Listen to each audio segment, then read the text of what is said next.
مدینے میں مجھ سے آ کر ملو۔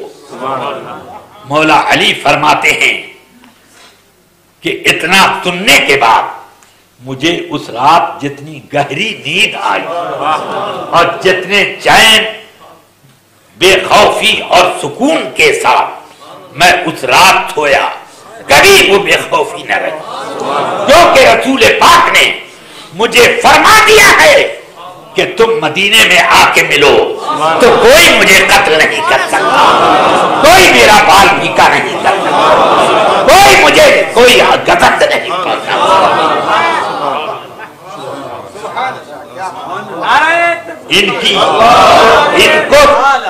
ان کو سند حفاظت عطا کی اور سیدنا ابو بکر صدیق کو لیے ہوئے چل پڑے۔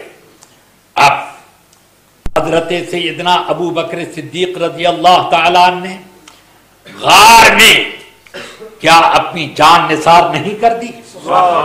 یہ الگ بات ہے کہ میرے آقا سرور کائنات چاہتے تھے کہ ابھی میرا یار غار مجھ سے الگ نہ ہو جب تک خلافت کا پرچم بلند نہ کر لے، اس لیے میرے آقا نے ان کی جان واپس کی اور ان کا سارا زہر ایک لعاب دہن سے دور فرما دیا۔ مگر حضرت ابو بکر صدیق فرمایا کرتے تھے کہ ہر سال میں اس کی تکلیف پاتا ہوں، اور جب ان کی وفات کا وقت آیا تو کہنے لگے کہ اب مجھے سمجھ میں آتا ہے کہ میرا اب وہی زہر میرے اندر جو سرایت کیا ہے وہی زہر میری وفات کا سبب بنے گا۔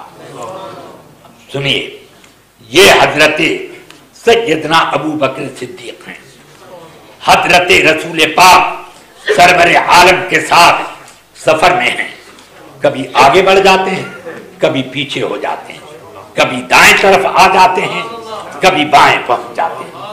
میرے آقا صلی اللہ علیہ وسلم فرماتے ہیں ابو بکر یہ کیا کرتے ہو، کبھی آگے کبھی پیچھے، کبھی ادھر کبھی ادھر؟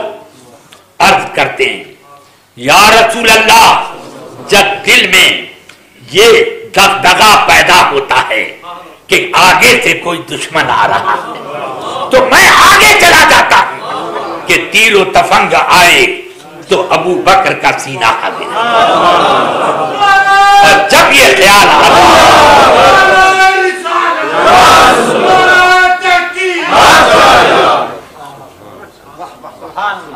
تو میں پیچھے ہو جاتا ہوں کہ آپ کا کوئی دشمن اگر پیچھے ہے تو وہ میرے اوپر حملہ کرے، آپ کو کوئی گزند نہ پہنچے۔ سنیے، اس وقت سیدنا ابو بکر صدیق رضی اللہ تعالی ادھر ادھر ہو رہے ہیں اور پوری جانثاری کا اپنا جذبہ پیش کرتے جا رہے ہیں۔ مرد ہرے قربانیت ہو گئے، وہ سراپا قربانی ہے۔ اور پھر سنیے، جب جنگ بدر کا معاملہ آیا تو اس کا واقعہ خود حضرت مولائے کائنات بیان کرتے ہیں، فرماتے ہیں کہ ہم سب میں بدر کی لڑائی میں ایک جوش تھا کہ کفار کو کیسے شکست دیں، کفار کے مقابلے میں جم کر ہم لوگ بھیڑے ہوئے تھے۔ ایک بارگی خیال آیا کہ ہم لوگ تو ادھر لپٹے ہوئے ہیں، کہیں کوئی دشمن راستہ کاٹ کر رسول پاک پر حملہ آور نہ ہو۔ تو اس وقت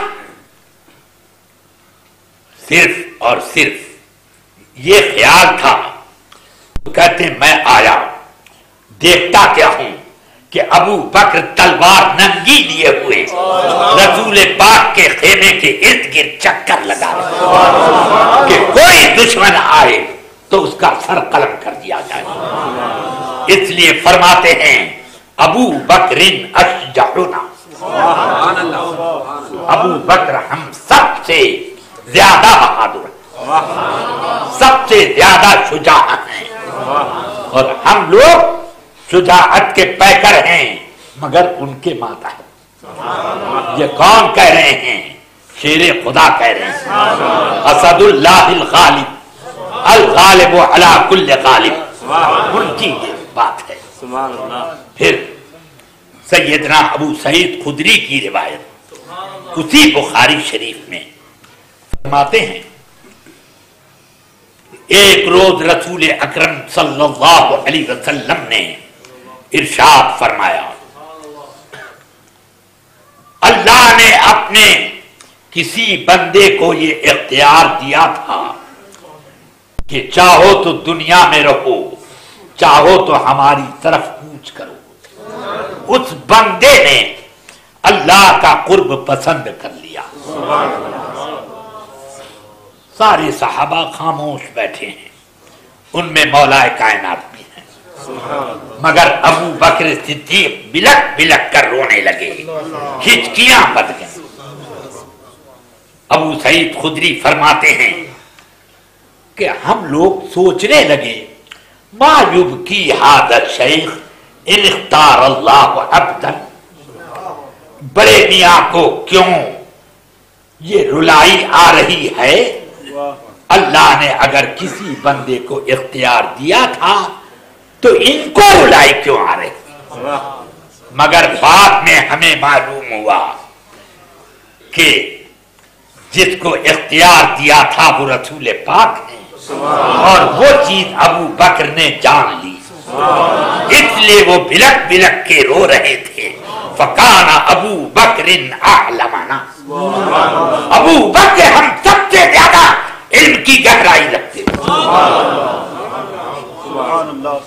اب کوئی یہ نہ کہے کہ ترمذی میں رسول پاک کا کی یہ حدیث موجود ہے کہ مولا کائنات کے لیے فرمایا کہ انا مدینۃ العلم و علی، انا دار العلم و علی بابھا، میں علم کی ایک بلڈنگ ہوں اور علی اس کا پھاٹک ہے، دروازہ ہے۔ میں یہ کہنا چاہتا ہوں کہ یہ بھی تو حدیث ہے کہ میرے آقا سرور کائنات فرماتے ہیں، ما علمنی ربی الا وقد سبقتہ فی قلب ابی بکر۔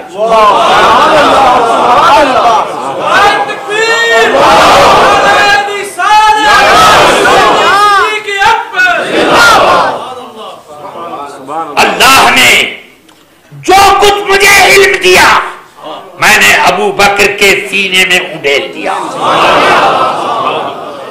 تو اب میں بلڈنگ ہوں، گویا کہ میں بلڈنگ ہوں اور علی دروازہ ہیں اور اس کا پورا احاطہ ابو بکر۔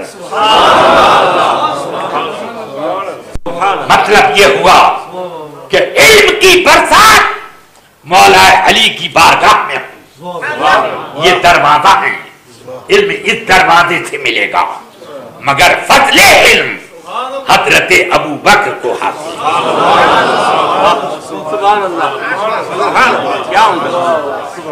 اب حضرت ابو بکر صدیق رضی اللہ تعالی عنہ روتے جا رہے ہیں، میرے آقا سرور کائنات